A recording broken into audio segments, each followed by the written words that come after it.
Prepare yourself for an adventure like no other. Hello, everyone, and welcome aboard the Walt Disney World Transportation System. We're on our way to Disney's Animal Kingdom. Gosh, this is some crowd. Hi there. Did you get a guide map? You don't want to miss any of the sights on your adventure here at Disney's Animal Kingdom. Oh, be sure and take some photos of the wildlife in the park today. You know, so you can share them with your friends back home.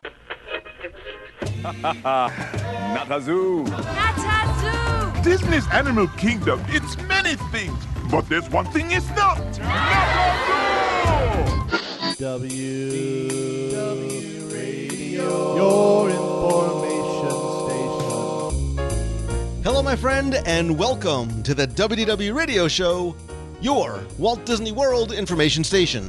I am your host, Lou Mangello, and this is show number 481, and I'm here once again not only to help you have the best possible vacation experience when you come to the Disney parks, but I also want to bring you a little bit of Disney magic with the podcast, videos, blog, live broadcasts every Wednesday night on Facebook, my books, audio tours, and more. You can find everything over at WDWRadio.com. So long before anyone ever dreamed of Pandora, the world of Avatar, or even Camp Mini Mickey at Disney's Animal Kingdom, original plans for Walt Disney World's fourth theme park included an exciting, radical new concept. This kingdom of animals was going to include not only those that were real, but ones that were ancient and imagined. A kingdom to be ruled by lions, dinosaurs, and dragons. So this week, we're going to turn back the clock on our Walt Disney World Wayback Machine and explore this land that never came to be, Beastly Kingdom. We discuss how and why this land of mythical beasts got on the drawing board, virtually tour the attractions and environments, look at why it never came to be, why we'll likely never see any of it at all, and where you can still find remnants of it in the park today. I'll then have the answer to our last Walt Disney World trivia question of the week and pose a new challenge for your chance to win a Disney Prize package.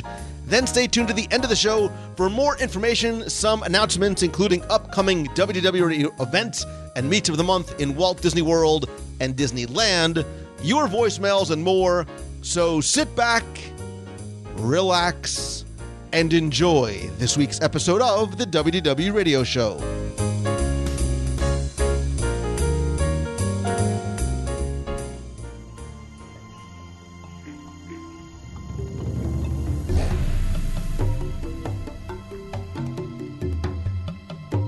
In 2011, when Disney announced that an entirely new land dedicated to James Cameron's Avatar film was coming to Disney's Animal Kingdom, the internet, well, had a lot to say. Some cheered, some jeered, some laughed, some questioned, and some even lamented what they, deep down, knew meant the loss of what might have been, because the announcement of this new land almost surely killed off the possibility of another.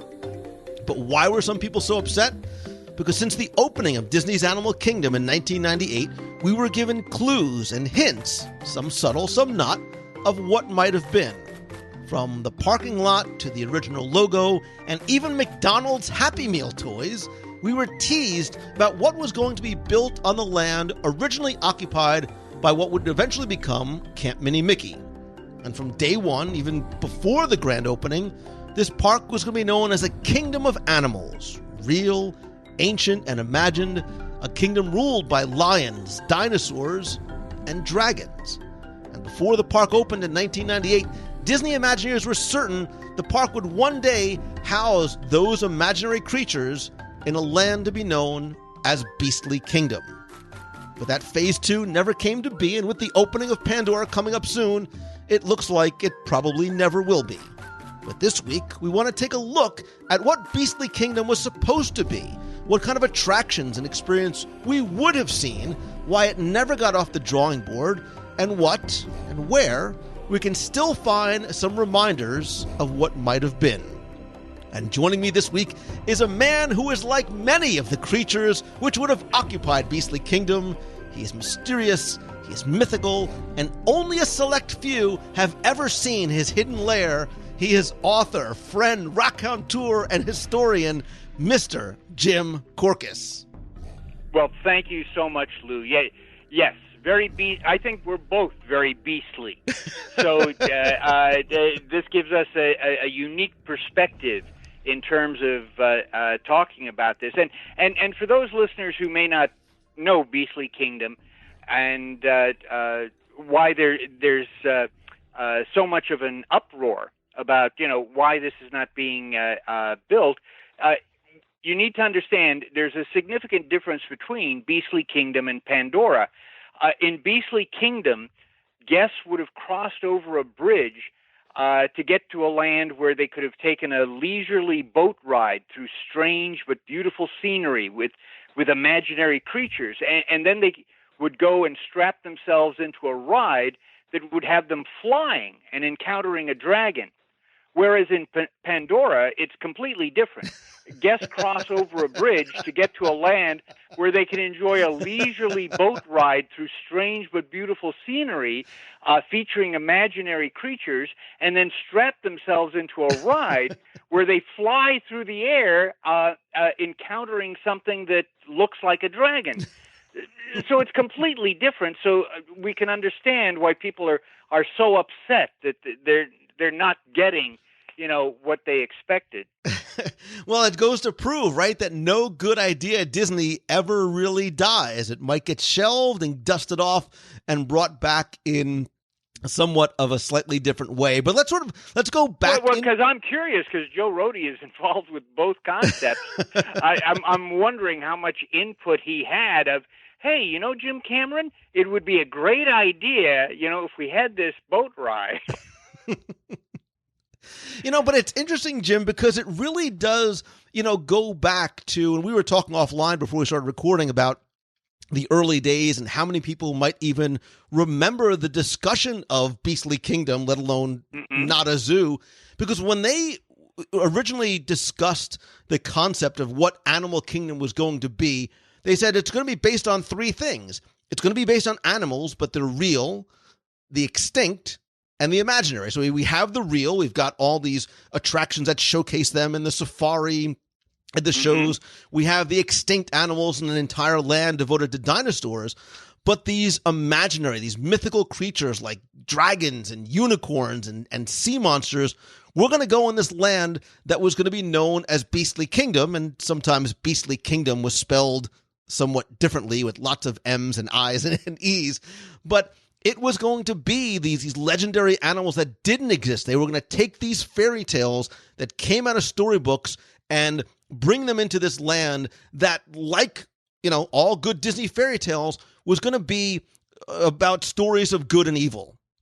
And ironically, when Disney announced this, and they were doing surveys of people, because Disney do lots and lots of surveys, ironically, people said the thing that they're most excited about going to Animal Kingdom would be to see Beastly Kingdom and these mythological creatures. This is what was driving that. And at the time, I was the representative for the Walt Disney Travel Company. So they sent me out to 3 different cities a week for 10 weeks, where I was talking to groups of travel agents in Dallas and Washington, D.C., and all of this. And one of the things that was being promoted was Animal Kingdom, and the audience was just enthralled. They couldn't wait, to see this. This was the key thing, because of course, building Animal Kingdom was Eisner's way of trying to compete with Busch Gardens in Tampa, that had live animal interaction and had roller coaster thrill rides. And that was Eisner's, of course, philosophy. Iger's philosophy is, let's buy franchises. Let's buy Star Wars. Let's buy Marvel. Let's buy the Muppets. Eisner's was, let's take a look at what other people are doing out there, and Disney is going to do it better. So Church Street Station in downtown Orlando, with all these themed restaurants and shops and all this is great. We're going to build Pleasure Island. And Wet and Wild, that's so popular, we're going to do Typhoon Lagoon. And so the same thing with this is that Busch Gardens in Tampa, that's drawing guests away. Let's, have our own Wild Kingdom here and keep money on Disney property, and we can do it better. And the way they were going to plus it, which is that Disney term, is you're not just going to have the live animals. You're not just going to have roller coasters. You're going to have the dinosaurs. You're going to have, the imaginary animals. And as Joe Rohde said, that's the whole narrative for Disney's Animal Kingdom is people's love for animals. He said even dinosaurs, paleontology is the love of extinct animals, and it's an unrequited love because they're dead. They're not coming back. That's it. And so that was fascinating. That this was going to be Busch Gardens on steroids here. And it was going to have that conservation message in there, which was very much in keeping with the philosophy of Walt Disney, and the true life adventures and all of that. Right, but what ends up happening is there are, a lot of times when Disney opens up a new park like this, they open it in phases, right? So phase one was going to have the lands that were there. Was going to have Discovery Island, which was it was going to be called Genesis at one point. It had Discovery Island, and it had Africa, and they end up spending not only 3 years, but about $800 or so million just to get that phase one open.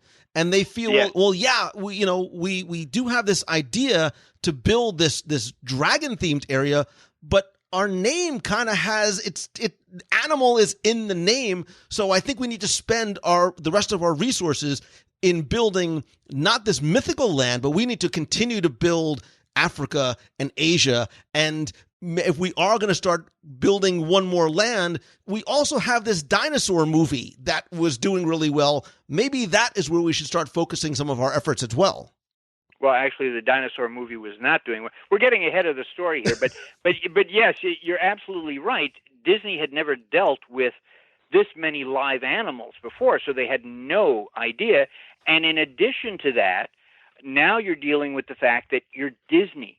So you've got to take really good care of these animals because you're going to be under scrutiny. We see what happened with SeaWorld out here in Orlando with the Blackfish, documentary. It literally almost killed that park in terms of attendance, in terms of money, in terms of expansion, all that. So Disney has to spend additional money so that it can be accredited by the Association of Zoos and Aquariums, AZA, and then you've got to have these backstage areas, and by golly, these animals are eating a ton of food every day. So, you have all of this, so you've got to start making cutbacks, and the cutbacks weren't just Beastly Kingdom. The cutback, there was an addition. If you look at the original plan for Animal Kingdom, there was an additional 75 acres for Africa that they cut. And there was going to be this whole wonderful curving waterway boat ride through Africa too. That got cut. And Dinosaur, what people don't realize is that when Dinosaur was being made, that's when Disney was having those problems with Pixar. The contract was running out with Pixar. And so Pixar decided that the very first film they were going to do once the Disney contract was up was a film about a rat, Ratatouille. So that was a way of getting back at Disney. That's where that came from. But with Dinosaur was Disney is setting up its own CGI. We're going to show Pixar, we're going to have some leverage here. We're going to show Pixar, we don't need you. We can do it ourselves, see? And so, but Disney had no idea, what was involved. And so Dinosaur was becoming this money pit. because you're constantly needing new equipment, upgrading, and going back and doing these things. And Dinosaur kept changing. Originally, the concept for the movie was absolutely wonderful. There was going to be no talking at all. It was all going to be, pantomime there. The dinosaurs were going to be much more realistic. Concept artwork by William Stout, who I just love as an artist.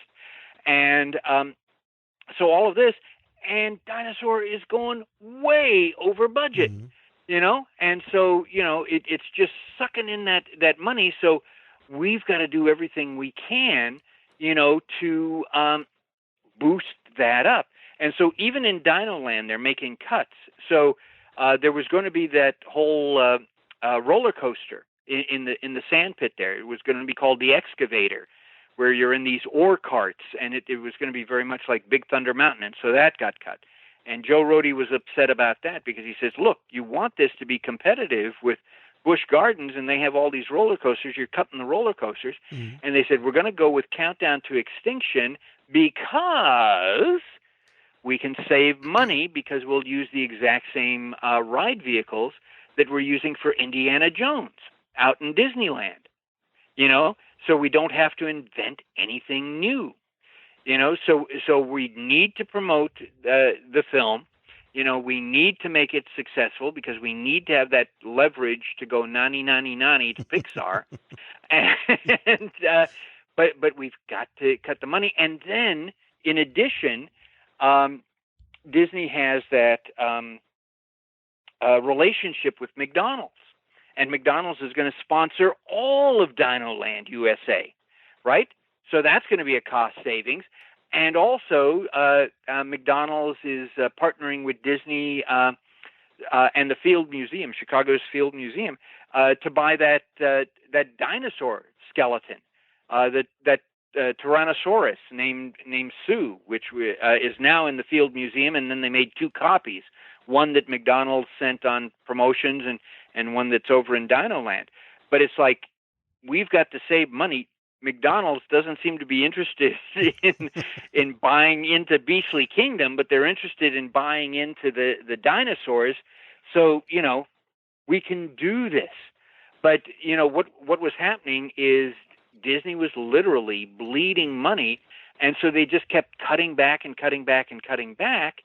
And as a result, that's why when people first went to Animal Kingdom, they thought of it as just a half-day experience because there was not a lot of things there.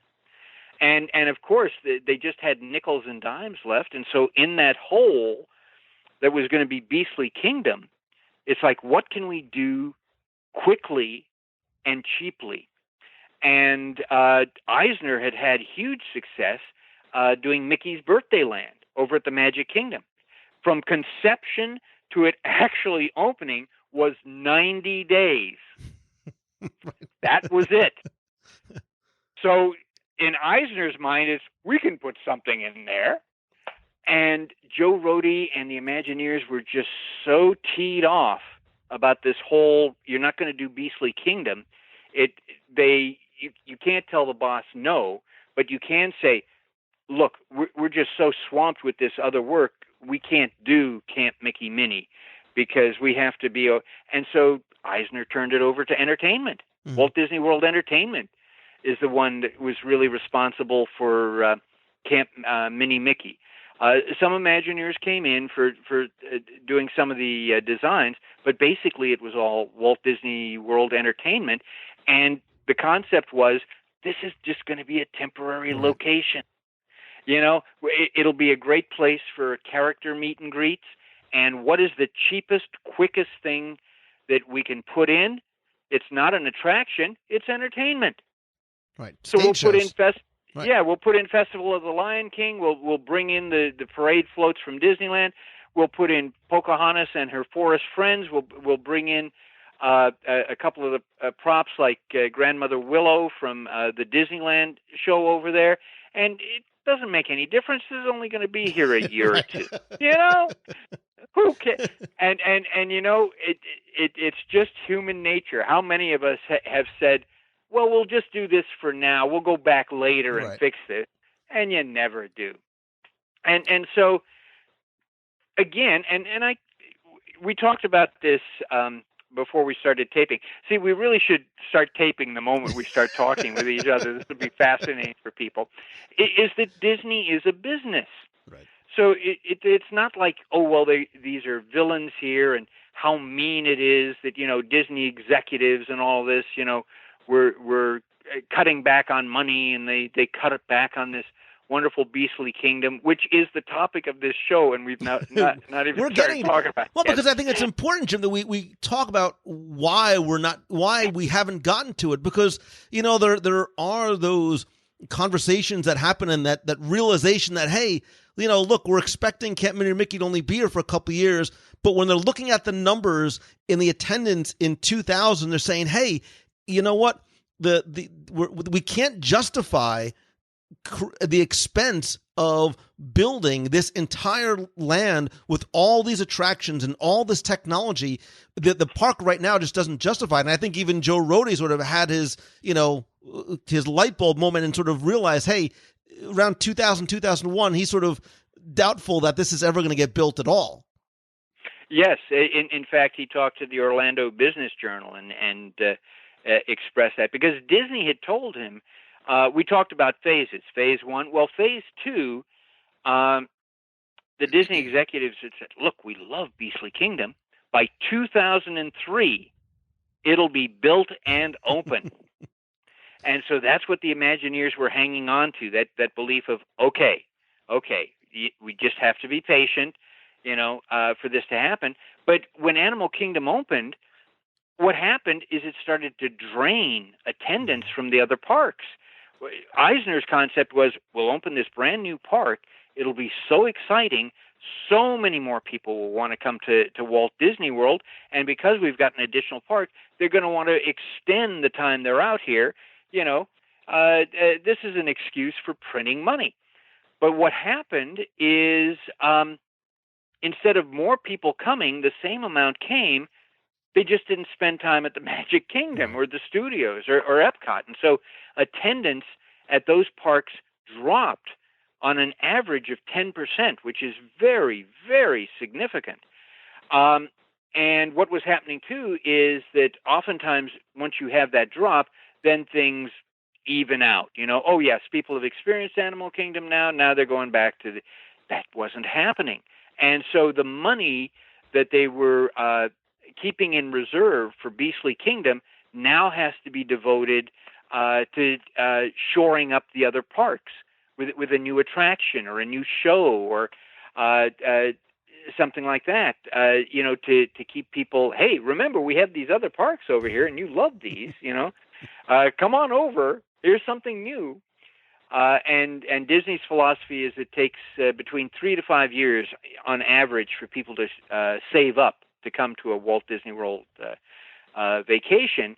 So you really only need something new every 3 years, more or less, to bring people in. But so, this is almost like a perfect storm. It's like, well, we don't have money to build this, but we're going to set aside some money and we'll get back to this. And oh my gosh, now we've got to use that money for, another emergency, the car broke down, the kids need braces, all of that. We can't do all of these things. But, there is a sadness. This was one of Rohde's dream projects, and in fact, I don't know if you know this. I talked with Joe Rohde many years ago and did an interview with him, and I don't know if you know this, but Beastly Kingdom, once Animal Kingdom was greenlit, January 1990, Beastly Kingdom was the very first thing the Imagineers worked on, and why? Any guesses? So I was going to, because my understanding was that the Beastly Kingdom concept art was some of the first stuff that they had come up with, but in terms of why, other than maybe Joe Rohde just being a Beastly Kingdom champion, I don't know. Very pragmatic. And again, I didn't know this. I don't see this anywhere else. So those of you who are listening to Lou's show, remember, always listen to Lou's show. You're going to find out information you can't find anywhere else. And I got this from Rhodey himself. He said, we started, and again, it wasn't called Beastly Kingdom in the beginning. It was just this circle on a piece of paper that said myth and fantasy on it. And he said, we started on that section first because we're Imagineers. We're Disney. We know griffins. We know dragons. We know unicorns. We know all of that stuff. And so we started on that to buy ourselves time because we didn't know anything about any of the other stuff. He says by starting on that bought us time so we could travel around the country and visit zoos and, make connections with people and figure out zoo conservation and what do we really want to do and what do we really not want to do. And he says, even though Eisner said we're going to do this, the company hadn't bought off on the park yet. So we only had $250,000 startup for the project, budgeted to us. What are you going to do with $250,000? He said, at Disney, that lasts about long enough to buy yourself breakfast. That's it, So we're going to start with the fantasy part because we have that. We have all of those things in the, in the file and the morgue and all of that of creatures and all of that. And, we could come up with dark rides. We could do that. And it looks like progress is going on so that we can go out and we can do all of those other things. Amazing, isn't it? It's really interesting to hear how that happens. And then you almost get the sense, too, when you see and read quotes by or about Rhodey in terms of Beastly Kingdom, this is something that he was very much personally invested in because it sounded like a project that, like you said, would allow that Imagineer creativity to really come out. And as we start to sort of dive into, what would have been, I think you'll see why he and probably so many other people were disappointed that it never got built. Yeah, well, and believe it or not, that original concept, we're talking 1990, 1991, whatever, is Beastly Kingdom, eventually, as you and I both know, got divided into the good realm and the bad realm. But the original concept there was actually going to be 3 sections that was tentatively, again, placeholder names, nice, beautiful, and dangerous. And I saw the sketch that Rhodey had done, and basically the nice section was all the pre-adolescent stuff, things that would appeal to kids, things like unicorns. So it's non-threatening. It's that magical. The beautiful section would have been the little bit more edgy, where you get things like minotaurs. So there's that sense that, maybe this guy is not, going to be friendly. Maybe there's an element of danger. And then the danger, you were walking through, believe it or not, Jabberwock Woods to get to the dragon. And then, of course, you and I have been around long enough to know that at Imagineering, things are constantly in flux because it's a collaborative art. People are tossing in their ideas. Some things are shifting. Some things are changing. And so it then came down to there were going to be 2 sections, a good realm and a bad realm. And I joked about this earlier, but the entrance was going to be over a bridge.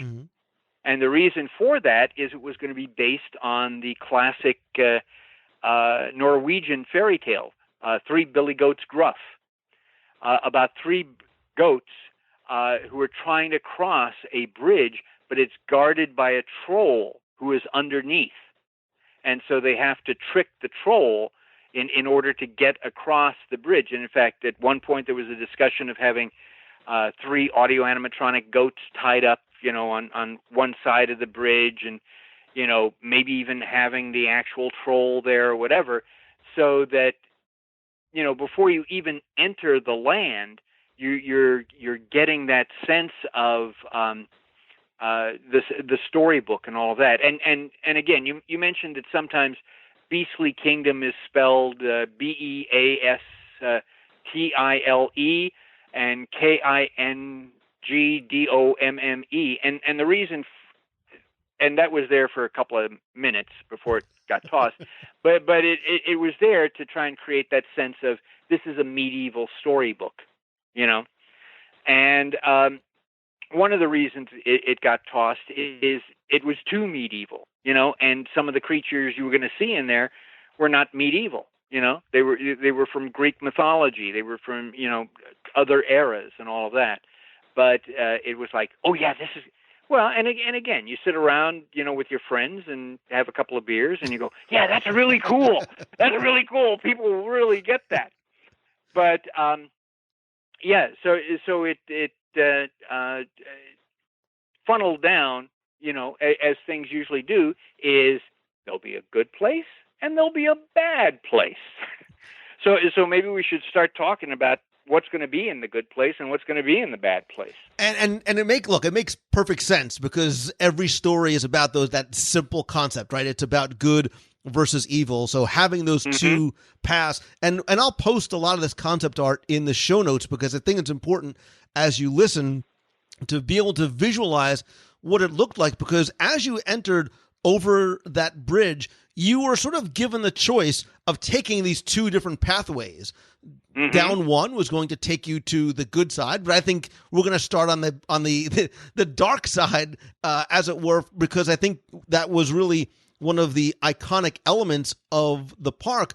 But you were going to go through a very winding, dark, forested pathway, and as you walked through, you were going to see suits of armor that had, char marks on them and lances in the ground and all these vents. It was going to be a very sort of earthy thing that was going to lead to you going to the Dragon's Tower, which was that land's.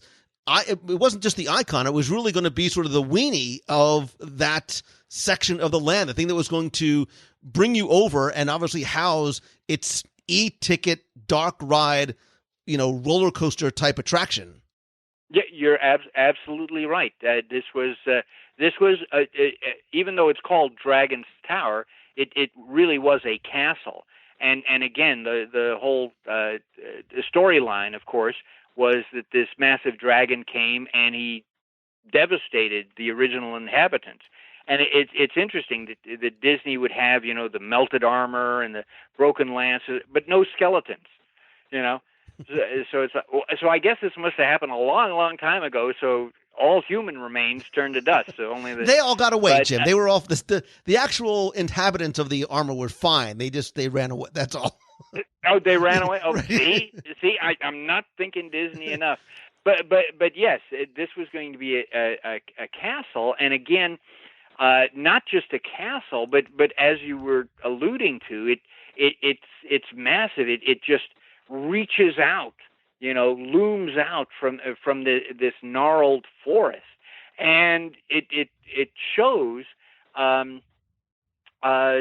what had happened during the attack. So yes, it's charred from fire burns, the dragon's fiery breath. There are sections missing from the castle. It looks like maybe this isn't really steady. This could fall at a moment or two, and again, very, very impressive. And as you said, it's that weenie that is drawing you closer and deeper, into the land for this to happen.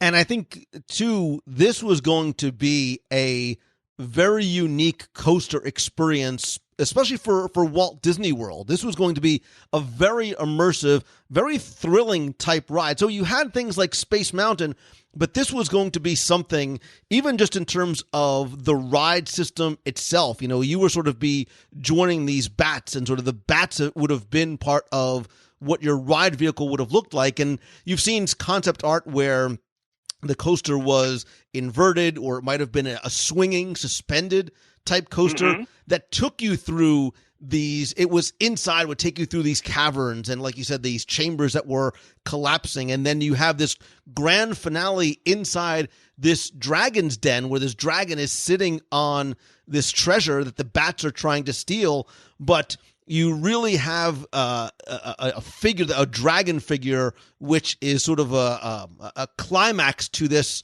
three-act play that you're going through. Yeah, exactly. You know, and the dragon is also jewel encrusted, so it's very much as if it was inspired by the villainous Smaug from Tolkien's The Hobbit. You know, who has all of these jewels stuck to him, and he's guarding this treasure, untold riches for this to happen, and he's greedy, and not the type of guy you want to hang around with. And yes, next to the castle were caves, and so that's how you enter the ride. Is you're going through these caves, and the caves eventually connect into the, I guess what would be the basement or the dungeon of the castle or whatever, and that's where you're going to board the roller coaster, board the attraction. But as you're going through the caves, overhead, you've got a colony of bats, and that's what you call a group of bats, a colony. You have a colony of bats overhead, and they're whispering to you. They're convincing you to go on this heist.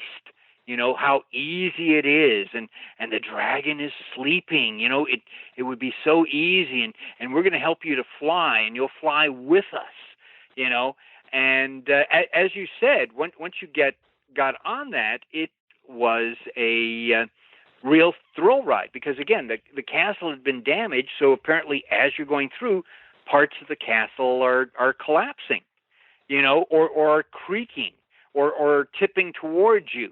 You know, and you're going through dark areas where, the torches had been blown out and the whole bit. And then again, as you said, the big climax is you're in this huge area where all the gold and riches are, and you've got the dragon, and the dragon was going to be the largest and most sophisticated audio animatronics figure that Disney had ever built up to that time. And to put that in perspective is 10 years earlier, they did the A100, which was the Wicked Witch in the Wizard of Oz scene, that still to this day looks so realistic that people think maybe that's an actress who, they've done up in the makeup. And so, Disney had advanced in a decade, for crying out loud. So we can only imagine, how impressive this was going to be. And in fact, the dragon was so impressive. You alluded to this beforehand. He's featured on, still to this day, on the Animal Kingdom logo. He's right dead center, marching along with the other animals. McDonald's produced a Happy Meal figure, which I know I have somewhere, and of course it's not mint because I pulled it out of the bag to play with it. But a winged purple dragon there. I don't know if he would have been purple in the attraction, but he was purple in the Happy Meal. And you've got a dragon head, I think, on one of the ticket booths, right? Mm-hmm. At the entrance. Right. And so the dragon was going to be the Mickey Mouse of Beastly Kingdom, I guess. For that to happen. And again, the climax, you're confronted with this fiery breath, of course, propane, flaming propane coming out, and that would have made me wet my pants. So they would have but again, since it's a suspended, inverted roller coaster, I'm not wetting any seats or anything at that point. Well, but you referenced the Yeti and Expedition Everest before. If you think about it, it's the same kind of thing. This climactic scene, instead of having the giant Yeti when he used to be able to swing his arm, you would have this dragon that would be breathing fire. You would feel the heat on you. You wouldn't be inside a giant snow-capped mountain. You would be in this crumbling tower. And so imagine that kind of impact that it would have on you as a guest when that is the climactic scene that you would have, and it would be a multi-sensory type experience, not just what you see and hear, but what you actually feel with that heat on you. Well, as the kids say today, awesome. Awesome experience.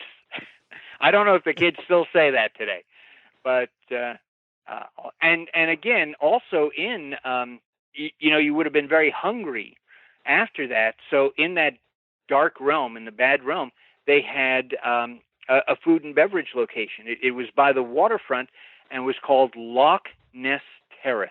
Mm-hmm. And as you were eating, periodically outside, in the water, that sea serpent-like creature would, make appearances, and he wasn't like the goofy, friendly, serpent in some of Disney's animated films and all of this. This is the dark area. This is the bad realm. So this is like, I wonder what the Loch Ness Monster eats. Right. Maybe it's me. And if you look at that original, that sort of that overarching original concept art, you see the Loch Ness Monster on that, and he was huge. I mean, he wasn't just going to be a small figure that's going to pop up and down. It was, and if you sort of remember the old topiary that used to be, that's what sort of made me think of that multi-hump topiary that used to be in Magic Kingdom by Tomorrowland. You would have something even larger and animatronic or pneumatic in the water. Yes. Yes, and again, it's important when listeners go to your site to take a look at the concept art to remember that this is just concept art. That if it had progressed, it would have developed in lots of different ways. Over the years, both Lou and I have seen concept art, have seen actual models of things that Imagineering have made that didn't go anywhere beyond that, or would then suddenly evolve into something even more awesome, super awesome. Well, the other thing for that to happen, I'm glad you're going to be posting the concept art so that people you have to because you can't visualize it in your mind, and then when you see it, and look, one of the things that I loved was not just the concept art of the attraction itself, but as you came out, you were in this little hamlet. You were in this beautiful medieval village, and whether they stayed or not, you not only had this tower sort of looming over you, but you were in this plaza that had these stones in a circle that is obviously very intentionally reminiscent of Stonehenge. Wait a minute. Is this Harry Potter's Wizarding World we're talking about here? Listen, that's the other this dark place. Immersive environment in this village. Well, look, and to be honest, look, I think Harry Potter took a nod from Disney because I think what Disney does, Jim, very well is create immersive spaces and environments. When you are in Adventureland, everything that you see is about that story of Adventureland. You don't get any bleed over. Everything you hear, everything you smell, everything you taste. Yes. Not everywhere in Universal. That's why it's so immersive is you're an actor in this story. Right. And I think not everything in Universal is like that, other than places like Harry Potter or Wizarding World or Diagon Alley, where you are very much, you cross those thresholds, and now all of a sudden you are immersed in that environment. And I think that's what this is going, look, that's part of the Disney storytelling. That's what they do. You are not sort of just riding an attraction. You are in this forest. You are in this village. It's the same thing in New Fantasyland. You go through the forest. You enter the castle keep. You are now in this fantasy world. That's exactly what this area was going to be like as well. Yeah, poor Universal. They just had to settle for Imagineers who got laid off when Beastly Kingdom got shut down and Animal Kingdom opened, and so those Imagineers had to go over to Universal, and I guess Islands of Adventure, they had to come up with things like this ride where you're roller coaster where you're going through this castle where there's a dragon and there's wait a minute. Yeah, we'll talk. We'll talk about that because and how much maybe that did or did not play in the decision not to keep that forward. But there's another side to the coin, right? We're on this dark side, and Right. Let's go to the good side. Right, because I prefer the good side. That's Go right. to the light.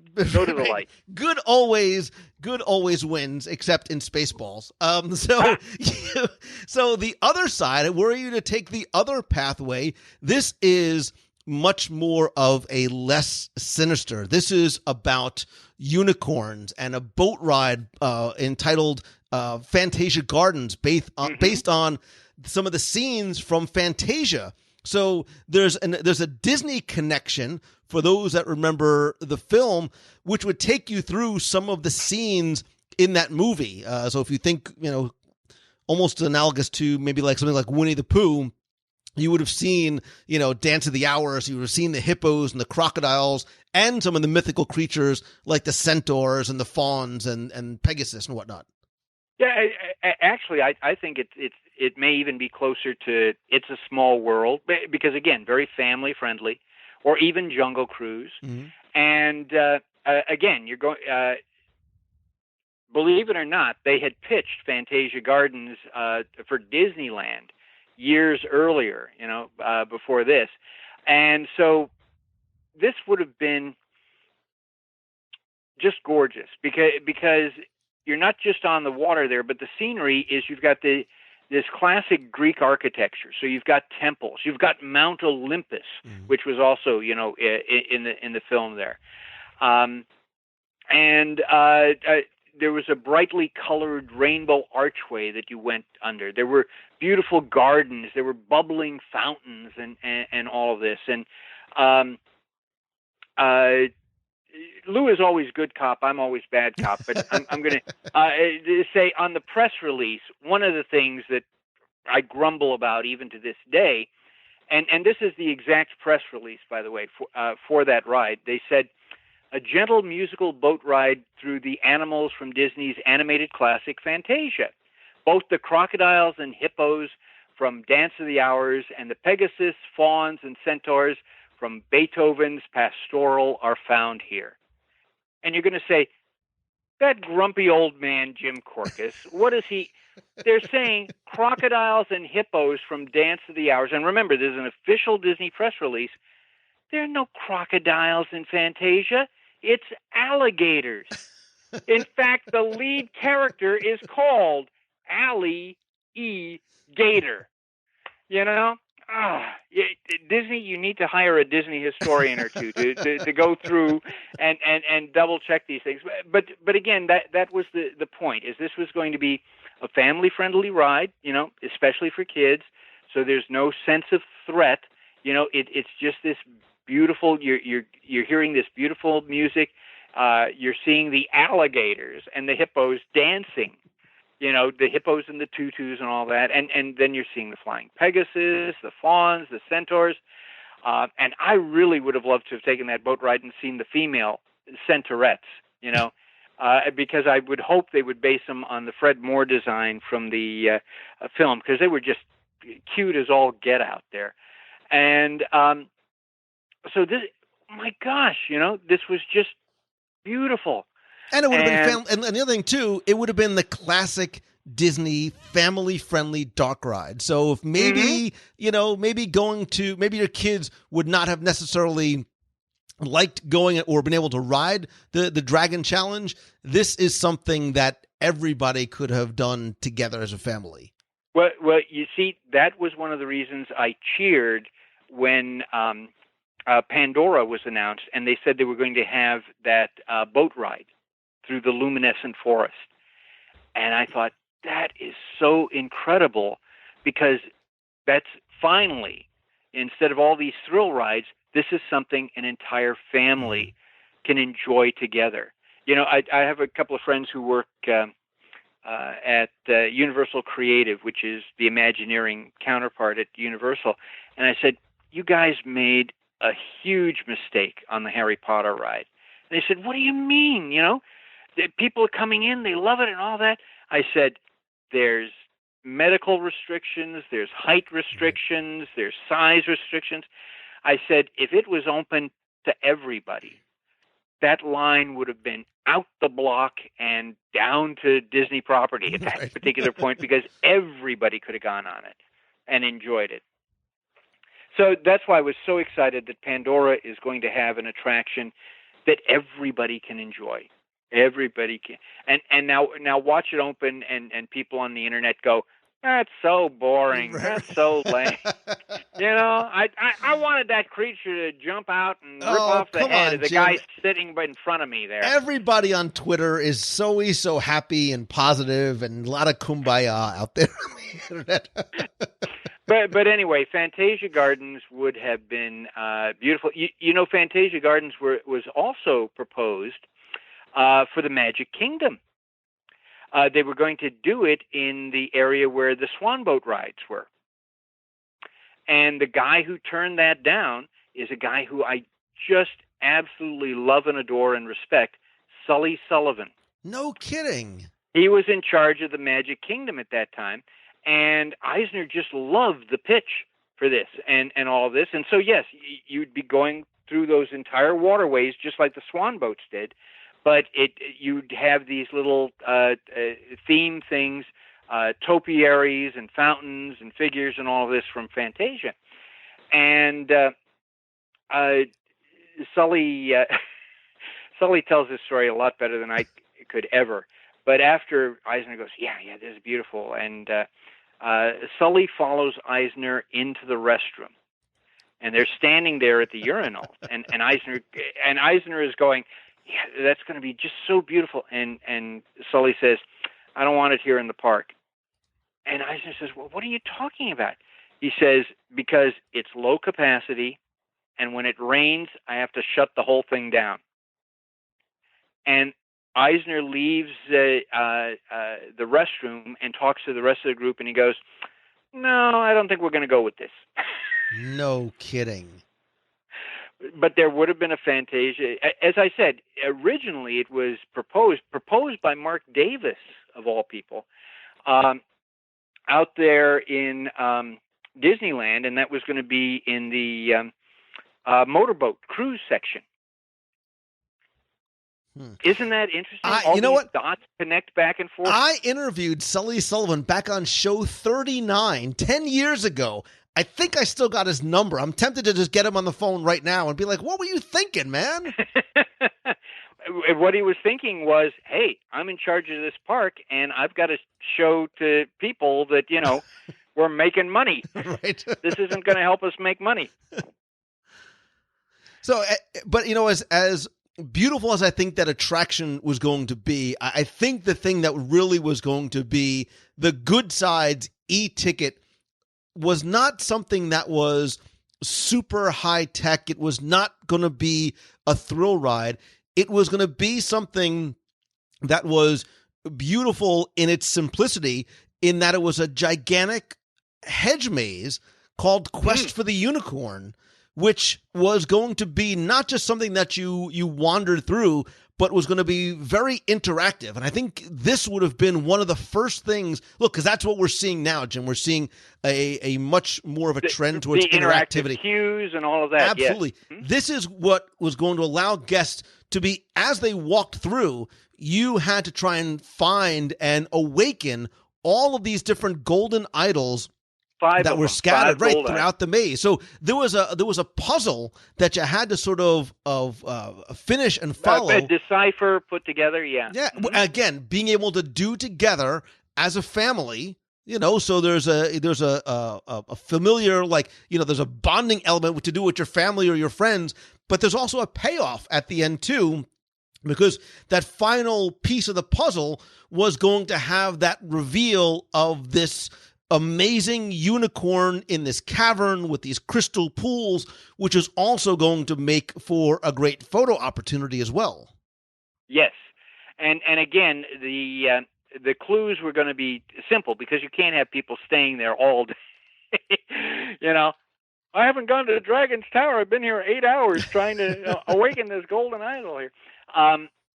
So again, this is just early concept. How it would have played out, you don't know. But try and think of it like the Kim Possible adventure, or the Agent P thing, or even Sorcerers of the Magic Kingdom. A very early version of that type of thing.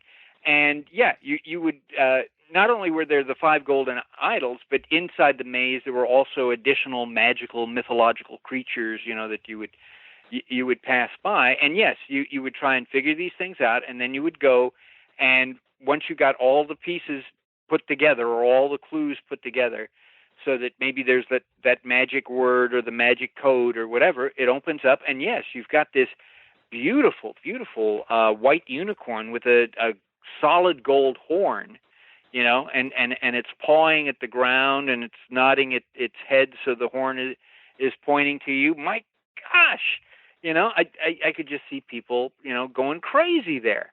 And I don't know. I never would have thought of that as an attraction, but by golly, Imagineers did. And I think it's something that would have worked. And look, this, to be clear, we were talking about some of this stuff in terms of where it was in terms of concept and on drawing board. This was one of the things, Jim, that was very much already starting to become into production. And I can't seem to find it while we've been recording.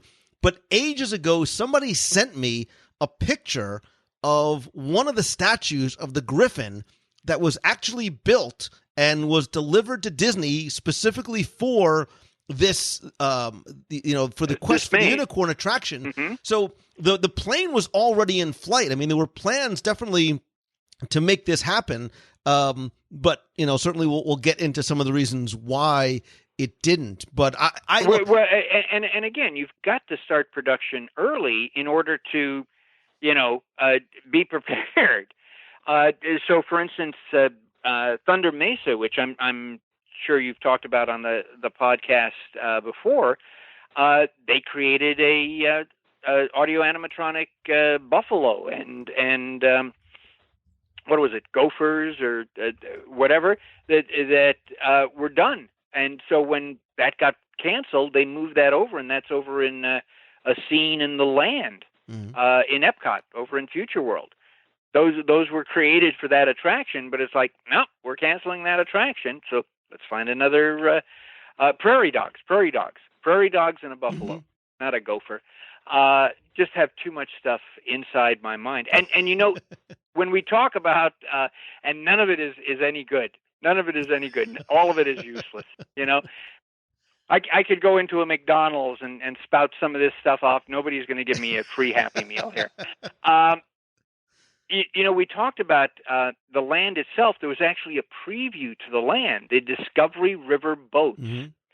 Did you ever go on those, Mr. Lou? I have a vague recollection of going on what was, and I'm sure, I know for a fact, it was not the most eventful boat ride at Disney's Animal Kingdom. Well, I think that's an understatement because, again, Disney did surveys.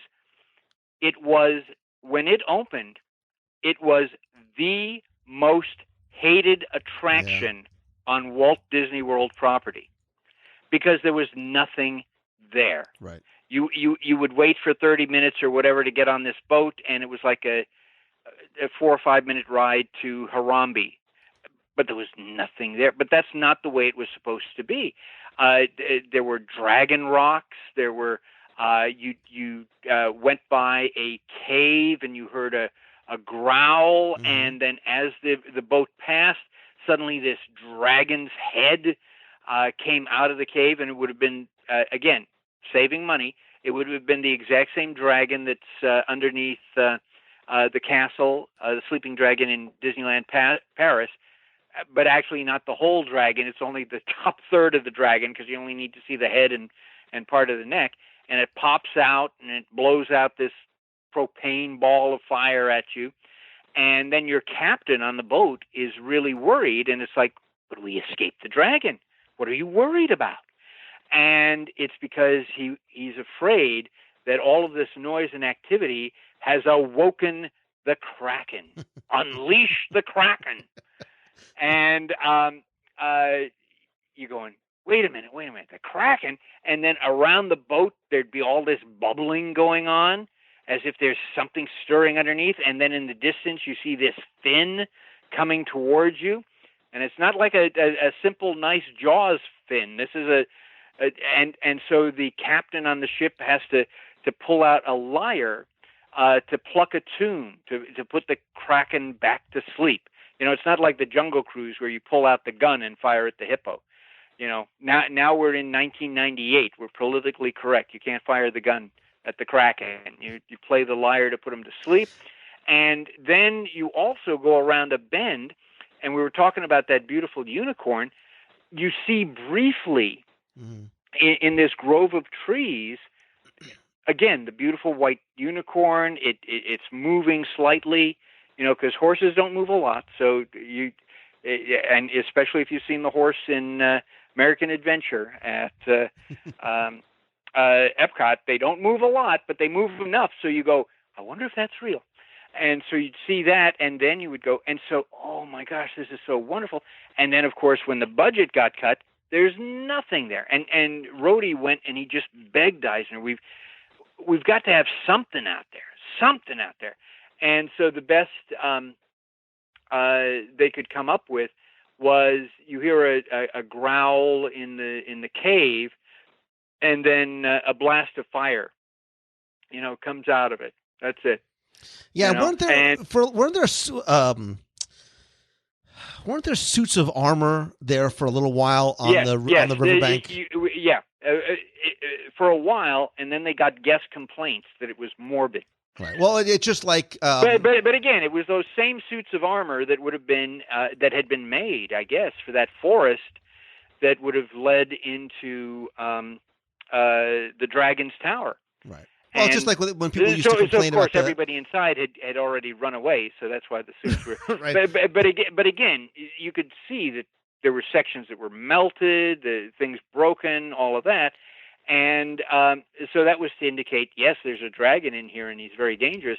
But again, they removed that because guests were complaining that's very morbid. That scares my child. Well, it's now like, there's nothing to see. Frontierland with the burning cabin. There used to be dead settlers out there way back when, and yes, who had been, and obviously what we learned from the Mark Twain experience was the bad Indians were on the right-hand side because they were burning the settler's cabin and putting an arrow through him and attacking, the fort there. But the good Indians were on the left-hand side because the one on the horse was waving at us, and there's this nice little village where they're not doing anything except, cooking and, carving the canoe and all of that. But,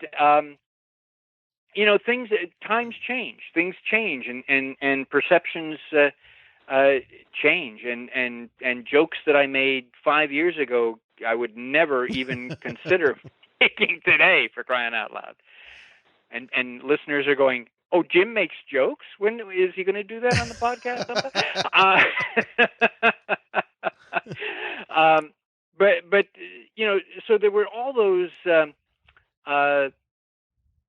other elements there that were tying into that, and then of course it's a domino effect. Once you cut one thing, then all these other things start getting cut, and they just don't make sense anymore. Very, very sad. So, they tried to rescue the Beastly Kingdom concept. Interestingly enough, because people were leaving Disney Animal Kingdom early. Mm-hmm. There's nothing to see, and there's no fireworks show because it's going to scare the animals, and they need to go to sleep and all of that, and so. The execs got around and said, "What can we do to, extend the evening hours, keep people there, And one of the concepts they had was the Rivers of Light Parade. Mm-hmm. That just like the Electrical Light Parade was going to go through the park, but again, the pathways are too narrow. You'd have to cut back a lot of the landscaping for that, and also to make room for people to stand. And if anybody ever saw the March of the Artimals, it was hard enough for that parade to get through in daylight, let alone at night. But the other thing they considered doing was, we're going to put Beastly Kingdom back on the thing, but We're not going to do this Quest of the Unicorn, namsy-pamsy stuff. We're going to put in Disney characters. So there would be dragons, but the dragons would be Elliot and Maleficent's dragon. That type of thing. We're going to pull mythological creatures and all of this from, licensed Disney properties here. So we can include that in there. So for about 5 minutes, that was considered that, and Beastly Kingdom was back on the books there for about 5 minutes for that to happen. But what really stuck a nail in the coffin for Beastly Kingdom is when Universal's Islands of Adventure opened. And Joe Rohde and the Imagineers hoped that would be an overwhelming success. And why would you want a competitor to be a success? Because if it was such a huge success, Disney has to do something to counter that, So they'd put Beastly Kingdom back because all this work's already been done. Just tell us, go. We're ready to go, But Islands of Adventure underperformed. And one of the reasons is Universal. Universal really didn't market it as a second theme park. Mm-hmm. They do now, but in those days they didn't market it as a second theme park, and so people just thought it was an extension of Universal Studios. So why should I come down there and see that? But, it really worried people. It worried Michael Eisner. And so what Michael Eisner did, right? Well, I mean, I just want to go back a second because I think part of the problem too, Jim, is when former Disney Imagineers go to the place that the sun does not shine and they create a land based on dueling dragons and based on some of these concepts that Disney had sketched out years earlier, by Disney following up with the opening of A Beastly Kingdom, while we might know that it was in the works for years, it I think to the average person might look at Disney now trying to copy what Universal had done successfully or unsuccessfully first. Yes. No, you are absolutely right. When Universal Island of Adventures opened, Eisner went there incognito. I don't know if he actually wore a physical disguise or not, but he went with a couple of Disney staff, and he went in there because he was very worried, is this going to be successful? Is this appealing to an older audience than what we're appealing to? Mm. And he goes in there, and there's a coaster called Dueling Dragons, which is now been transformed to what? Dragon Challenge for Harry Potter there, and it's these dragons in this decrepit castle, and he looked over and he goes, "Does that look familiar to you guys?" and wait a minute. For unicorns, there was a flying unicorn coaster, and for a restaurant for a themed, there was what was it? Enchanted Oak Tavern, and so if anything put a nail in the coffin, that was it, because it's exactly as you say. Even though Disney had developed all of this first, and Disney probably would have done it even better, to the general public, that makes no difference. Right. And then, look, you can't say, well, let's just get rid of Dragon's Tower and let's get rid of now all of a sudden, the e-ticket attraction, the weenie, the thing that was going to really draw people to this part of the land at Animal Kingdom is now gone. You lose sort of the critical element in order to be able to justify building Beastly Kingdom. Well, and as we were talking about too, no idea at Imagineering ever goes to waste. They put it on the shelf, and sometimes they bring it out or they readapt it or whatever. I see elements from the Beastly Kingdom in those proposals for the Dark Kingdom, mm-hmm. where the weenie was going to be Maleficent's castle, or Fire Mountain, Fire Mountain, right. where you were going to be on that suspended roller coaster, and your feet would be over lava and all of that as you're dashing around.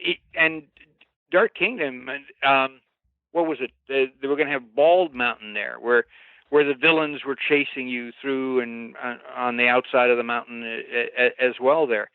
So I'm wondering if some of those Beastly Kingdom proposals, they kept, trying to pump new life into them and say, well, you're thinking of this new area. Here's a really super new thing, Right. You redress the concept to fit in. Mm-hmm. And look, not that I ever think a villain's fifth gate is ever going to really come to pass, but you're right. You don't know. Look, it's a beautiful concept. You never know. I would, if somebody had say, well, they're going to have a section at Animal Kingdom, devoted to Jim Cameron's movie. I go, yeah, right.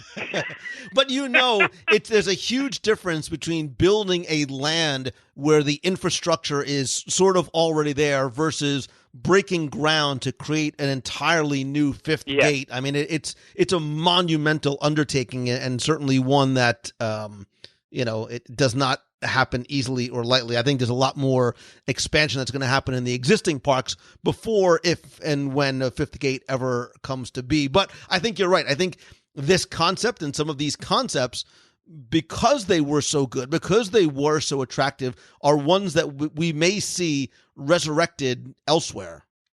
Mm-hmm. Yeah, obviously going through modification and adaptation, and as we keep saying, these are just concepts. Things develop from there. At Disneyland, the first concept for Mr. Toad's Wild Ride was it was going to be a roller coaster.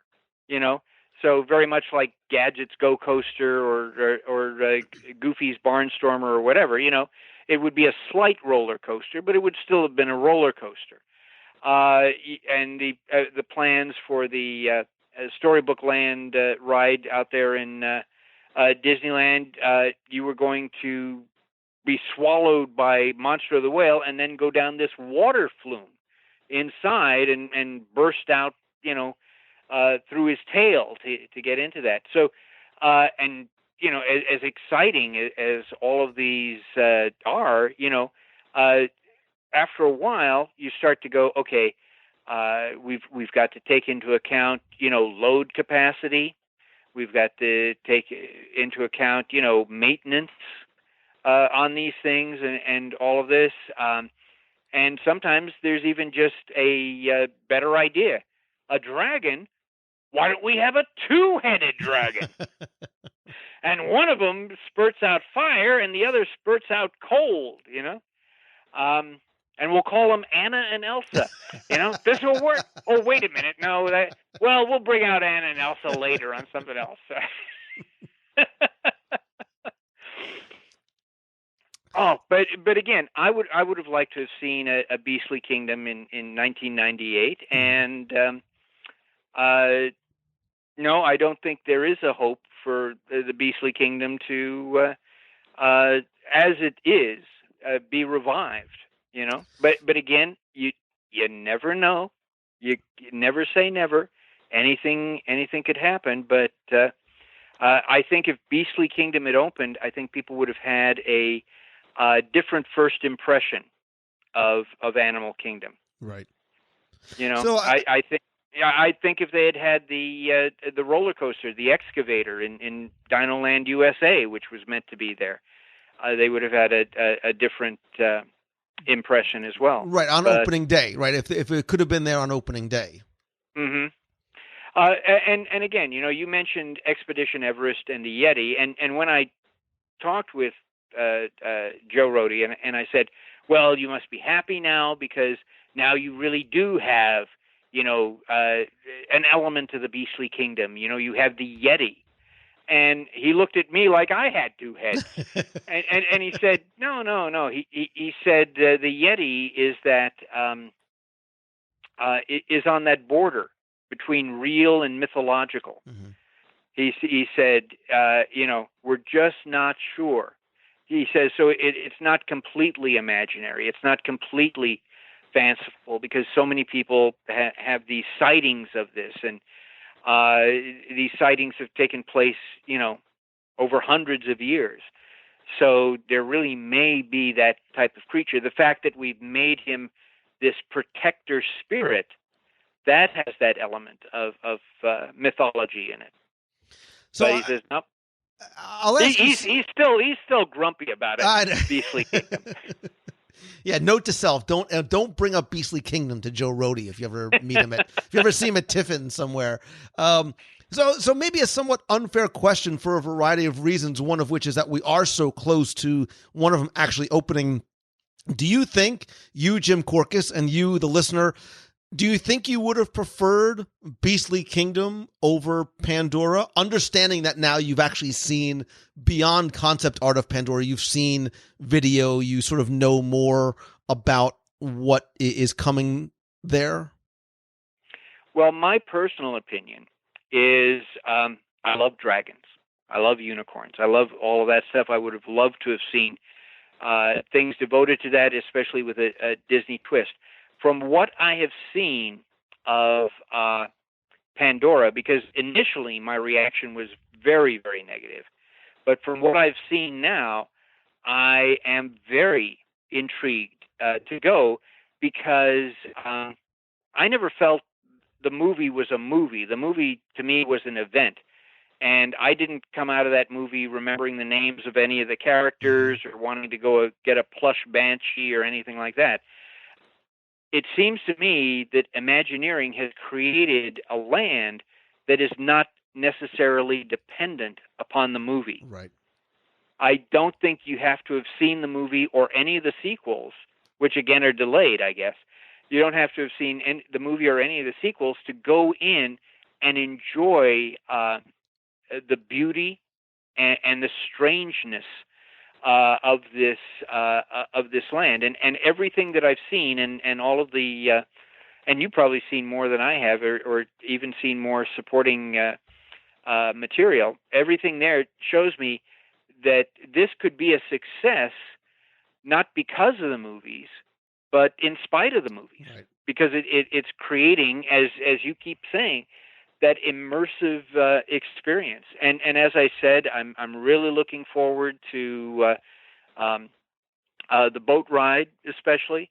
Not as excited about riding a banshee, because as I get older, this shaking up and down and all of that, I don't care for it. Look, I've said, ad nauseum, and forgive me if I'm repeating myself on the show, that I wish I had the time and the talent to be able to go in and take Avatar, the film, and edit it down, not from the fighting scenes and some of the story, but if I could edit it down to showcase the beauty of that world, that the bioluminescent lights, how the messaging fits in with Animal Kingdom, I think that might change people's opinion. Look, and I believe, Jim, that when I think you're probably right, because I think a lot of people took a look at the film and said, "Oh, this is just the Pocahontas story," right?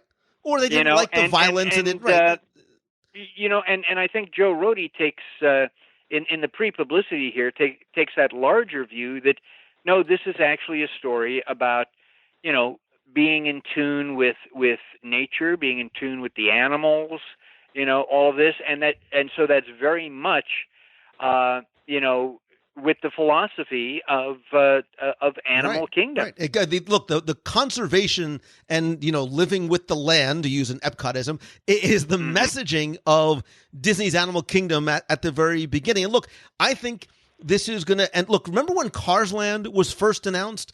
The same kind of thing happened. People lost their collective marbles because maybe they didn't like the film, but then when you take yourself out of it and you step into that land in Disneyland, and all of a sudden you're in Radiator Springs, you're like, holy smokes, like I am in this film, and it just all works. Yes, right. I've been in Cars Land, and yeah, and Cars is not my favorite Pixar film. by a But you long don't haul. have to like Pandora. No, you don't but you have don't to love have the to film. like the Right. movie to really appreciate that whole experience. And I think that's what's going to happen very much so when Pandora opens. I for one was excited when I heard about it. Initially, I'm even more so now as we are recording and leading up to just a few weeks away until it opens. I think it is going to put Animal Kingdom. Are you on that list to get that special media preview? I am going during the special event. I'm grateful to have been invited to it, but I'm excited, Jim, because look, whether it's Pandora or Cars Land or I feel as though the company and more importantly Imagineering has earned our trust. Like they know what they're doing. I believe in the vision, and when I say the vision, I don't just mean the technology, but the storytelling. And I'm imagining what this land is going to look like and sound like and feel like, especially at night. And when you walk through that portal and you're transported off-world, I'm excited for that type of experience. And I think what we see here is going to be just the tip of the iceberg in terms of immersive storytelling and technology that we're going to get when Star Wars Land, whatever they're going to call it, is going to open a number of years from now. Well, and you know, with the I'm surprised that Avatar Land is opening as early as May. I think that's a great idea, to catch the summer crowds and all that. I didn't think it was going to be ready in time for that. But it really is just the opening shot for, in another year or so we get Toy Story Land, and then another year or so we get Star Wars Land. This is pretty impressive. And I think what's going to happen... And I would agree with you that when Disney does something right, they really do it right. And I will put my money where my mouth is, little Jimmy Korkis. So one day... you and I are going to go to Pandora together. And you said that when you left the film Avatar and you wiped all the popcorn off your fingers, you didn't feel compelled to go out and get a little Na'vi action figure or a Banshee for your shelf. I couldn't even remember the names of the characters. I can't either. But if you go to Pandora and you're like, OMG, I need to get a little Banshee, I will take you to the souvenir store and I will buy one for you. I wonder how many people, especially little kids, will look at that female Na'vi shaman and go, oh, she's Pandora. I want to go see Miss Pandora again. I thought Pandora was a jewelry company. Wait a minute. Yeah. Oh my gosh! Talk about synergy. Right? They should be selling Pandora jewelry. If Pandora, the jewelry company, does not get in on this, they are missing a huge opportunity. But look, time is going to tell, Jim Korkis. We are literally, at the time of recording this, we are weeks away from Pandora opening. I will tell you that there is a little / big part of, little Lou Mangello that wishes Beastly Kingdom would have been built. I would have loved to have seen this dragon tower and that type of experience. Believe it or not, man, that maze sounded so intriguing to me. I loved the simplicity. I loved the interactivity of it. I thought about walking through this hedge maze and knowing that there was a payoff for my efforts at the very end. So there's a little part of me that's sad that we'll never see it in that incarnation, but who knows what the future might bring. What I do know that the future is going to bring, nice segue, Lou Mangello, is more segments with Jim Korkis. More importantly... I can only hope, because I have so much fun with this, and I hope the listeners enjoy hearing all of this stuff, and I hope they take this and then share it with their friends and family. And listen, if you can't get enough Jimmy Korkis, and really, who can? I'm going to give you something, and it's not Jimmy Korkis's home address, but if you call me, I might. What I want to do is I'm going to link in the show notes to all of little Jimmy Korkis's books. Jim, what are you up to? 14 now? 14, 15 Actually, books? there's almost 20. Holy moly. And in fact, the latest book, by the time people are listening to this podcast, if they go middle of April, before the tax deadline of April 15th, if they go to Amazon.com, they'll find my latest book, which is Secret Stories of Disneyland. So there are 5 to 10 stories for each of the 8 lands at Disneyland, as well as some stories for Beyond the Berm. And so I've written 2 books about Secret Stories of Walt Disney World. They have done very well. And so my publisher asked if I could write about Disneyland, which is more difficult than most people imagine, because there's already so many books out there about Disneyland, hidden secrets and trivia and all this, and websites and DVDs. So I had to really struggle to find some secrets and stories to share. But fortunately, I've interviewed many Imagineers over the years and all that, so I was able to grab some stories. Here, I'll share one of the stories that's in the book. When Disneyland opened, one of the biggest complaints they had was that the clock on the train station was incorrect.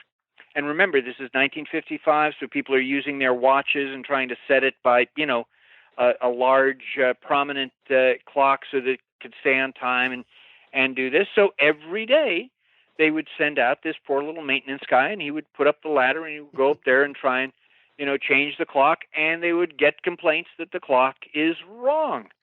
And so Disney had people come down. They talked to this guy, and he said, what I do is I come down. He says, I phone the main office there in Town Hall, and I set my watch to that. Then I climb up the ladder, and I set the clock. And he says, and they're tracking him. This went on for a couple of days. They tracked him. Finally, they put somebody in the office in Town Hall. And so when he called, the secretary picked up the phone, and she looked out the window at the clock on the train station and told him the time. So that's one of the stories you probably won't hear anywhere else.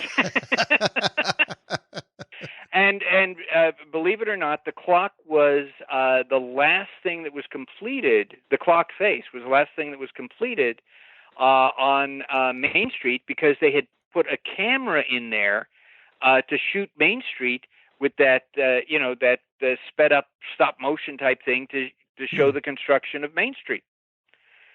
So I'm sure you've all seen the images of that. And so the book includes that. It includes the moving snore sound in Disneyland that moves all over the place. It includes a chapter of 2 former Nazis who made significant contributions to Disneyland. Ones that you look at and go, oh, those are so beautiful. Oh, I love that. And the story behind Adriana Casalati doing the voice in the Snow White's Wishing Well. So for those of you who are new to Disneyland, I think this will be entertaining. For those of you who are like Lou and I, jaded and all of that, I think this will give you some new insights or a different perspective on some familiar facts. So Secret Stories of Disneyland, Amazon.com, and my newest book that's out there is Gremlin Trouble, which is the story of the Roald Dahl film that was never made. During World War II, Walt was going to do an animated feature about gremlins, the little creatures that, bedeviled pilots and airplanes and all of that. And it was going to be based on a story written by Flight Lieutenant Roald Dahl, his very first book. He later went on to do Charlie and the Chocolate Factory and Fantastic Mr. Fox and all that. And so this is the whole story behind, just as we talked about Beastly Kingdom today, this sounds like such a great idea. How come it never got made? You'll have to read the book to find out. So thank you, Lou, for having me, and thank you for letting me plug my books. Absolutely, brother. I will put a link up where people can find all of your books on Amazon.com, and certainly would love to have you back again. There are many more stories to share in the future, and I so very much appreciate you, my friend. and I appreciate you too. You're a good friend. You have helped so many people, and you have definitely helped me. And more than anything else, I think that is going to be the Lou Mongello legacy. So we need to get together to eat. We both love eating. We need to get together to eat. So let's make plans to do that. Will do, buddy.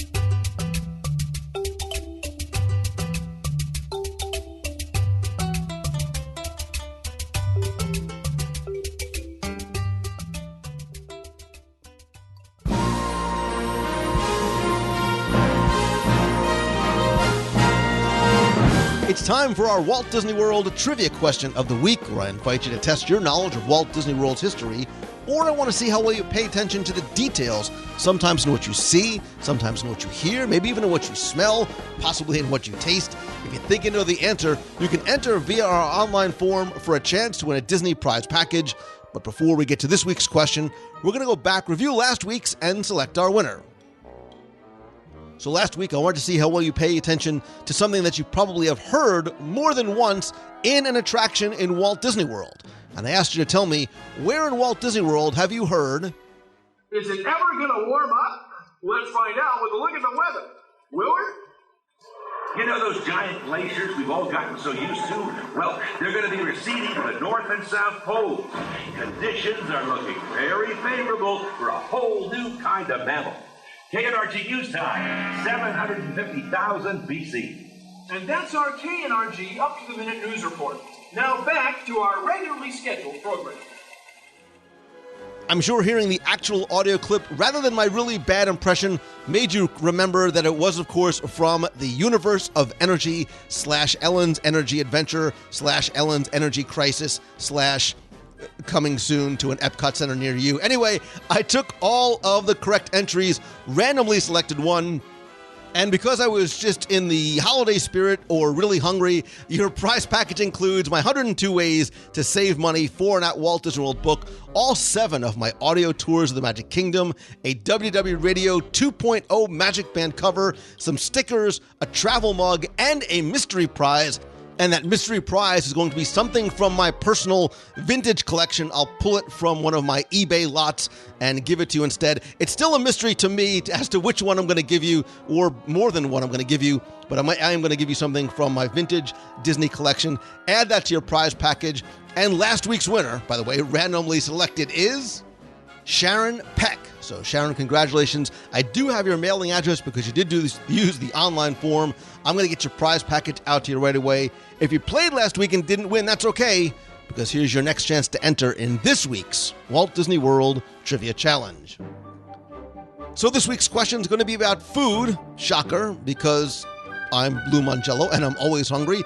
But this one also involves a little bit of Disney history as well, because I want you to tell me the names, plural, of the restaurants on Disney's Boardwalk located next to Flying Fish. So it's currently occupied. Hey, look, I'll even give you one of them. It's currently occupied by the Trattoria Al Forno. What I want to know are all the names of the restaurants that have occupied that space since Disney's Boardwalk opened. So I've given you one, Trattoria Al Forno. Give me the names of the other restaurants that have occupied that space beforehand. And you have until Sunday, April 23rd at 11:59 p.m. And again, you're playing for the 102 Ways book, the audio tours, which are available in the shop, by the way, at WDW.com, a Magic Band cover, stickers, and just because I like them, and I think you will too, I'm going to throw in another one of the WDW Radio hot and cold travel mugs. So good luck, and have fun, and stay hungry.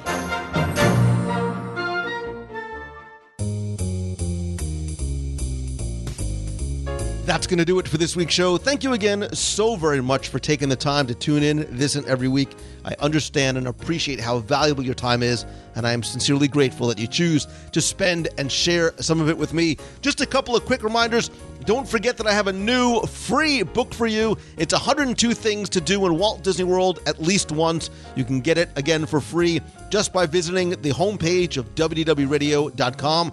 I also have a new video for you, a new snack of the week at Walt Disney World. I told you I was hungry.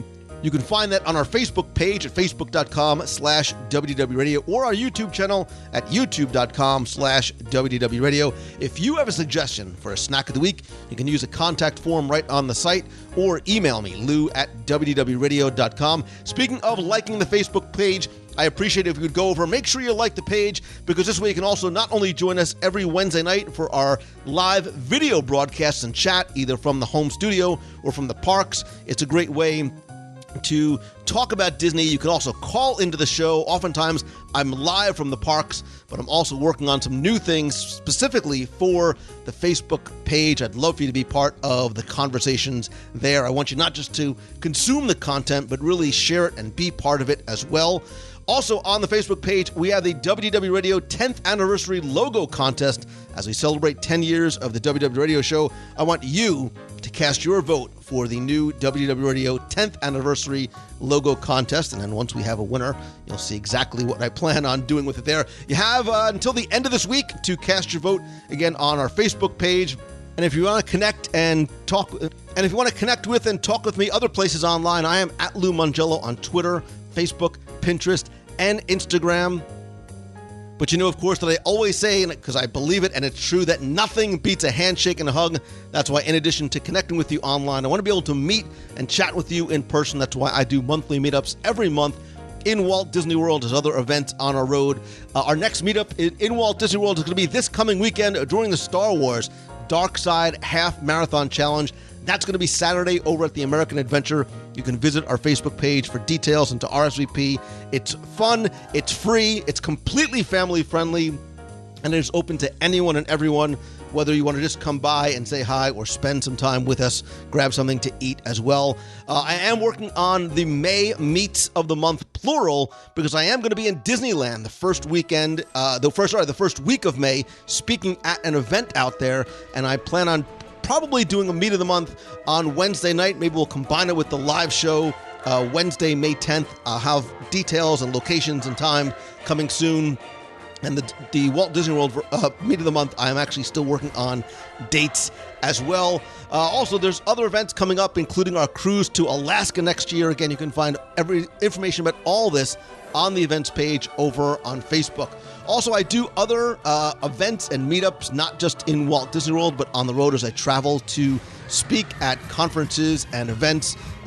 Go to visit LouMongello.com. You can find out maybe how I can come help speak to your conference, your business, or your school, or work with you one-on-one to turn your passion into your profession. Oh, speaking of which, my Momentum event in Walt Disney World, October 14th now through the 17th, is now 50% sold out, and there are only 3 tickets left for the second add-on Mastermind Day. Whether you are a solopreneur, have an idea, or just want to turn what you love into what you do, this small workshop event, which is limited to just 50 people, is going to help you make real changes in your life and your business with a very intimate, interactive workshop focused on creating real results for you. I'm going to have more details coming soon and more speaker announcements. You know, Duncan Wardle, the former Vice President of Innovation and Creativity for the entire Walt Disney Company, who was on the show a couple of weeks ago, is our first announced speaker. For more information, you can visit LouMongello.com. Speaking of thanks, I also want to thank some of the recent members of the WDW Radio Nation, including Paul Clark, Ben Barlow, Nancy Turinja, Dave McIntosh, Zach Hoover, Mike Milne, and Eric Siegel. I appreciate you and all of you who are part of the nation. If you want to find out not only how to help support the show, but get exclusive monthly rewards every month, including scavenger hunt, you have access to our private Facebook group. We do live video group calls once a month. There's also logo gear, backpacks, care packages from Walt Disney World, special events, and more. You can visit wdwradio.com/support. Speaking of support, I want to thank the continuing support of Becky over at mousefantravel.com. They have been my official and recommended travel provider for all your vacation needs pretty much since I began WDW Radio. You can get a free no-obligation quote by visiting mousefantravel.com. And thanks as always to little Timmy Foster from celebrationspress.com, where they can go and find the print and digital versions of Celebrations magazine. And finally, most importantly, I want to thank you and ask that if you like the show, please do me one small favor. Take just a couple of seconds and help spread the word. Let others know about it. Tweet out that you're listening to this or your favorite episode. Share it on your Facebook profile, group, or page. And please take 30 seconds just to rate and review the show over at iTunes. Because of you, the show reached number 2 overall among all podcasts. We have more than 1,200 five-star reviews, including one from Josh from Cape May, New Jersey, who says the show is awesome. Evan says, the best Disney podcast out there. Been a fan for years, going to continue to be a fan. Krim Than says it's the most amazing podcast. I'm blown away how fantastic the podcast is. Beyond wonderful. Words cannot express the joy that Lou brings to a person's life. Wow, thank you so much. I love Canada and your poutine. Rockdog520 says it's the most helpful podcast. My family and I went on a trip to Walt Disney World. Thankfully, I found WDW Radio. Lou and the podcast friends are full of insight and expertise. Thanks to Lou, I feel like an expert already about the ways to have fun and to organize our schedule. Thank you for all of your help. Thank you for taking the time to listen and be part of the family. To rate and review the show, visit iTunes or just go to wdwradio.com/iTunes. There you'll find a link and instructions on exactly how to do it. And finally, and most importantly, I want to thank you. You give me the greatest gift of all, which is your time and the ability to share my love and my passion for Disney with you through the show and through so many other different ways. And if there's anything that I can help you in order to turn what you love into what you do, please, by all means, let me know. But remember, things like this take sacrifice and they take risk. And you have to ask yourself, how much, are you willing to risk? A very obscure quote from Tron Legacy is, some things are worth the risk. And if it's something that you love and it's something that you believe in, it is absolutely something that you can and should take a chance on, because you never know what might happen as a result of it. And as a wise man once said, always keep moving forward. I hope that you have your best week ever. So until next time, see ya. Hey Lou, it's Brian, Teddy, and Danielle from Long Island, New York. Just calling to say congrats on 10 years. We've been listening to you for maybe 6 of those 10, but certainly once we found you, been listening from the back podcast. Still not 100% caught up, but just thanks for everything that you do. You really enhance our trip every time we go and keep Disney in our everyday lives. So can't thank you enough, and you're the best, man, and we'll keep listening and tell all our friends. Take care. Bye. Good afternoon, Lou Mongello. It's Gabby from Columbia, Maryland. Just calling to say that tomorrow I'm actually running the Cherry Blossom 10-miler.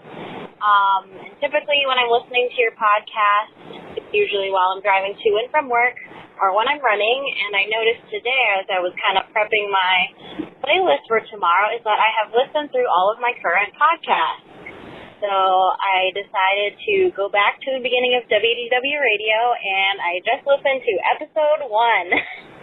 So I'm very excited to see and to kind of experience by listening how Walt Disney World has gone through so many changes since the show started, and just kind of see how the show developed.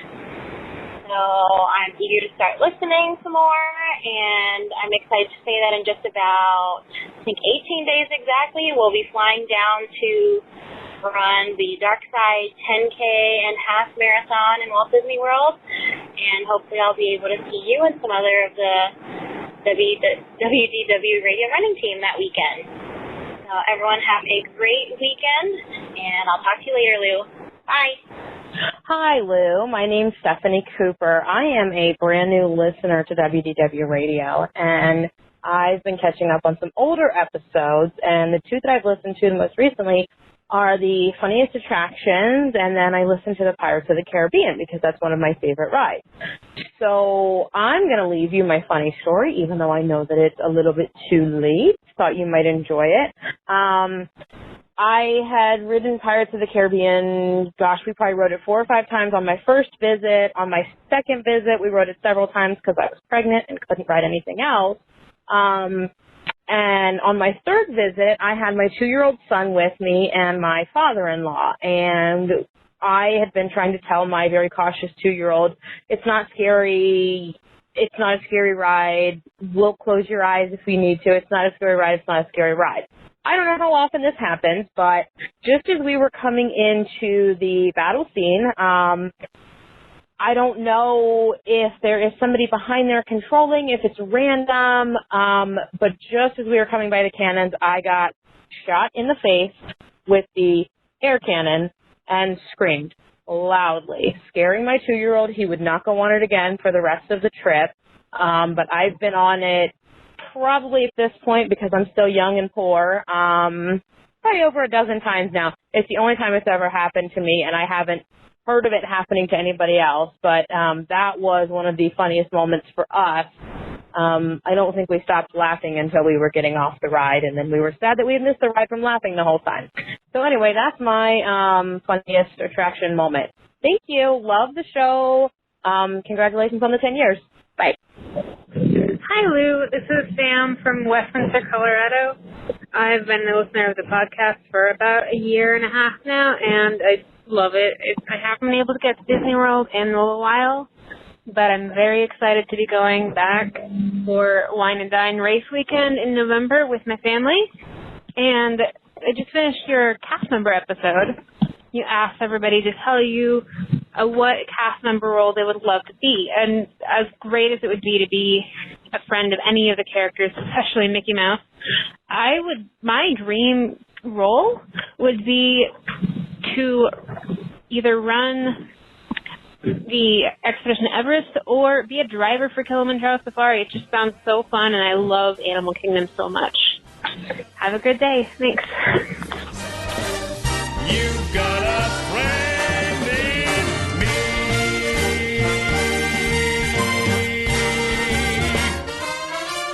Yeah. End of line.